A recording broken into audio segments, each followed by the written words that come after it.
And so now I have this celery for snacking. I said you could eat it just by itself, and then, or you could put some kind of, you can dip it in something, or, you know, put some cream cheese inside, like a little boat or peanut butter. Really good. And then these leaves, don't neglect these, especially if you're making stuffing. It's basically like an herb almost. Like, you don't want to throw that away. So just chop that up like an herb. Again, we'll hold the bunch together with this non-dominant hand, making sure that the fingers are in the claw motion, and move the knife along. And then I would just put this right in with the celery and onions that are cooking. And now, as you can see, we have our onions, our celery, and the celery leaves on top. Just sauteing nicely in some olive oil. I'm gonna add a little bit more salt. I tend to season as I cook, rather than at the very end. It, I think, gives you a more balanced flavor at the end versus just like seasoning at the end and you kind of just taste salt. Rather, like, salt becomes part of the food, if that makes sense. And since we flavored our turkey with the herb de Provence, I'm going to flavor the stuffing with the herb de Provence as well. So I'm just gonna put about a teaspoon in there. So we're just gonna do this until, and that herb de Provence really does, it's very nice and fragrant. It's a really lovely herb blend, as I mentioned. We're just gonna saute this until the celery softens and the onion softens. So while my celery and onion soften, which they're really getting pretty close, I wanted to see if this would work. So here's our little celery bottom root, and I put some red food coloring, and I thought, let's see what comes out if we try to make it like a stamp. This is purely experimental, my friends. Okay, here we go. Put it on this index card. No, that looks awful. That looks like something died. Maybe it's too much. So I realized that if you put like less dye and just kind of stamp it out, it could actually look kind of nice. See, like a flower. And this is not what you want your cutting board to look like when you learn knife skills, right? This is all food coloring, guys. But I just thought that was funny because we were teaching knife skills, and it looks like the whole cutting board is bloody. This is what you want to avoid. This is why you want to hold the knife right, have things be stable, claw your food like this, right?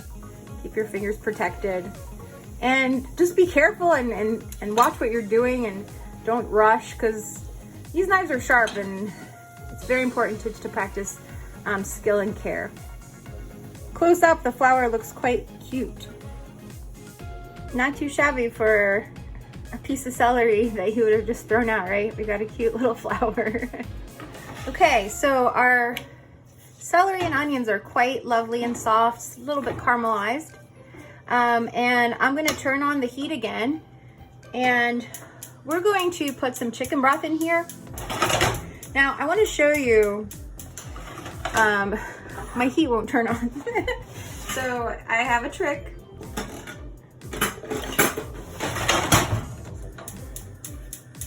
There. Gotta give it a little bit of love, and I'll love you back. So I'm just gonna make this warm, and I want to talk to you about this product that I really, really, really love. It's better than bouillon, okay? They have all kinds of different flavors, like chicken, beef, even lobster. They have low sodium. This one's actually an organic reduced sodium one. And what I love about this stuff is I use chicken broth a lot. And first of all, buying the ones that are in the containers can get expensive, and it takes up a lot of room. And then also, I never use the entire thing, and then I'm like, oh my gosh, I have to use this, and it just becomes really annoying. But this is basically a mixture of chicken that's been roasted with some salt and sugar and other flavorings like onion and turmeric and garlic powder. All organic, this one. And you mix up the amount of chicken broth you need. Just fabulous. So I'm going to do this by eye, as I do a lot of things, but I want to make enough broth to moisten our cornbread. Okay, so I'm gonna add about a teaspoon of this stuff directly to the pan, and then I'm going to add hot water. I like adding hot water because it just lets it dissolve. But if you're like making like a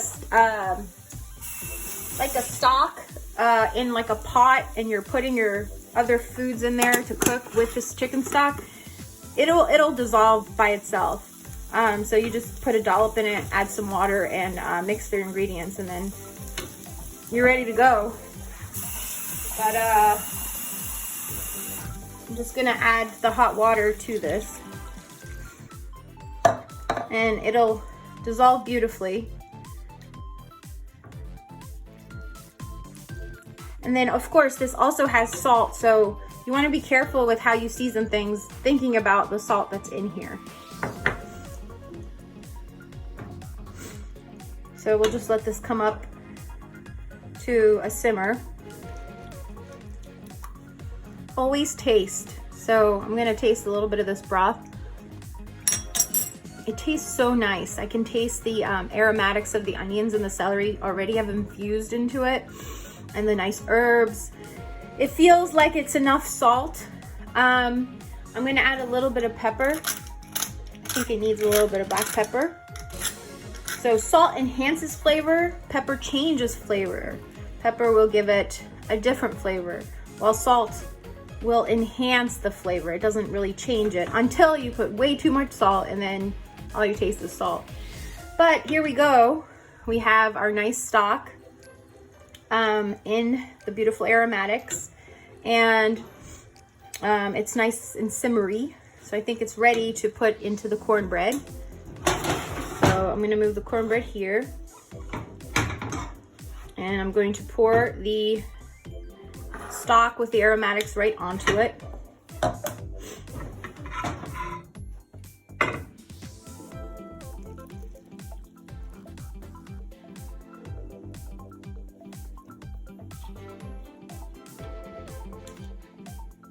And we'll mix it up.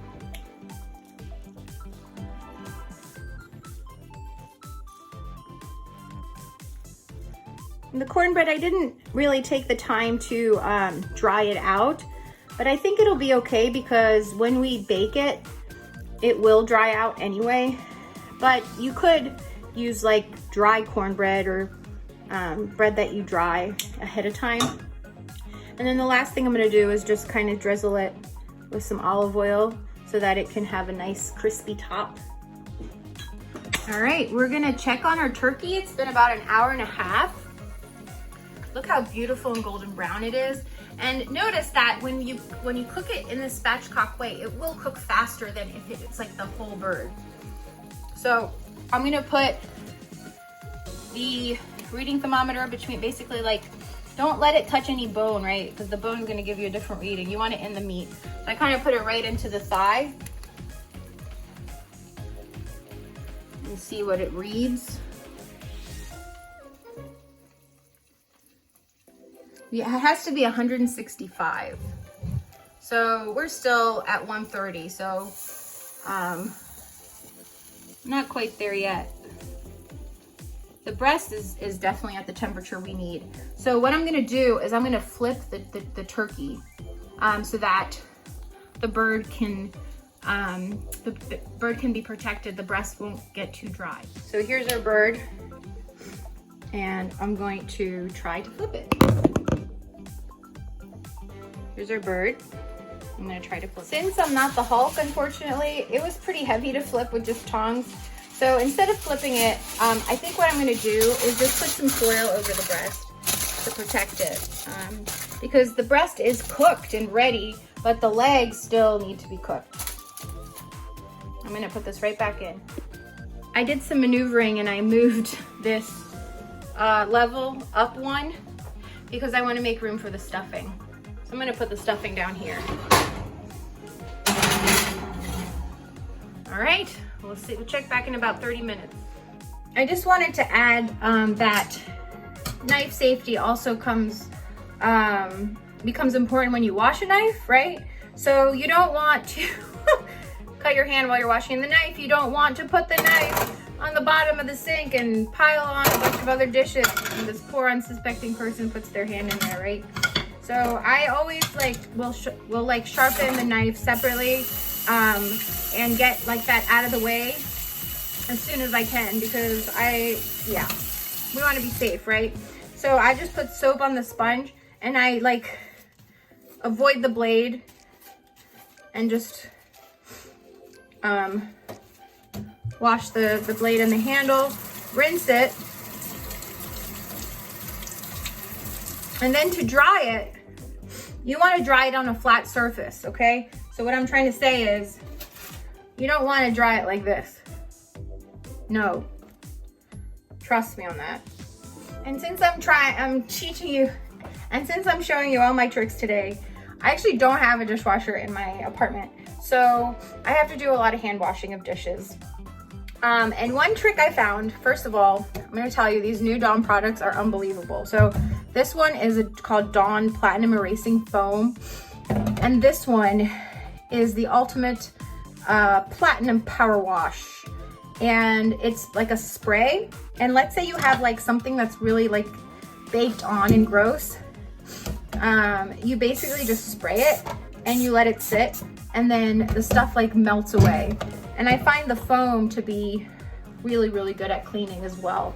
I use the foam on my sponge and I use the spray if it's like a plate or whatever that is like really gross.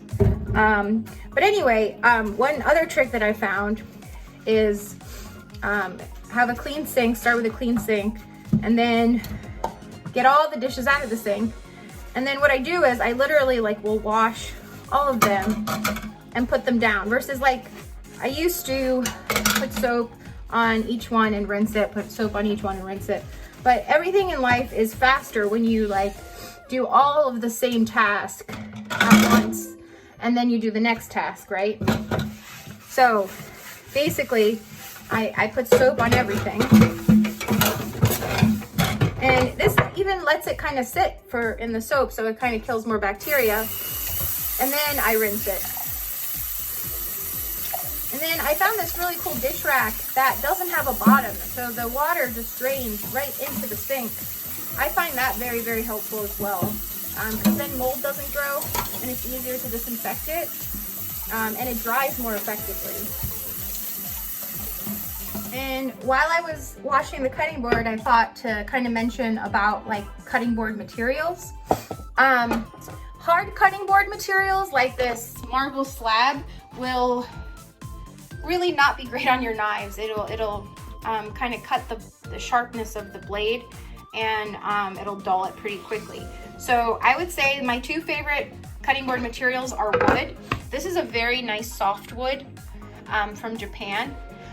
Or those plastic cutting boards, those thin ones are good.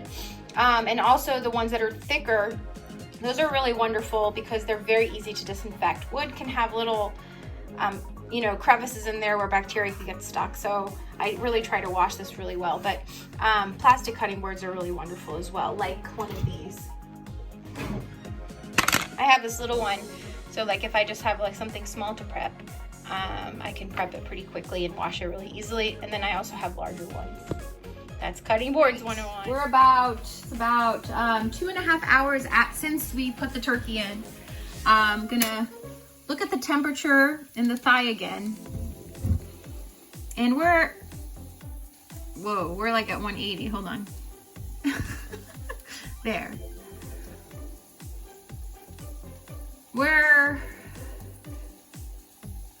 It's upside down, I know. Okay, we're about 162. This is a perfect time to get it out because, miraculously, when you take meat out of the oven and you let it rest, the heat has a chance to kind of distribute and the temperature actually goes up a little bit. And so by then it'll be beautifully cooked and juicy. So I'm gonna get this out.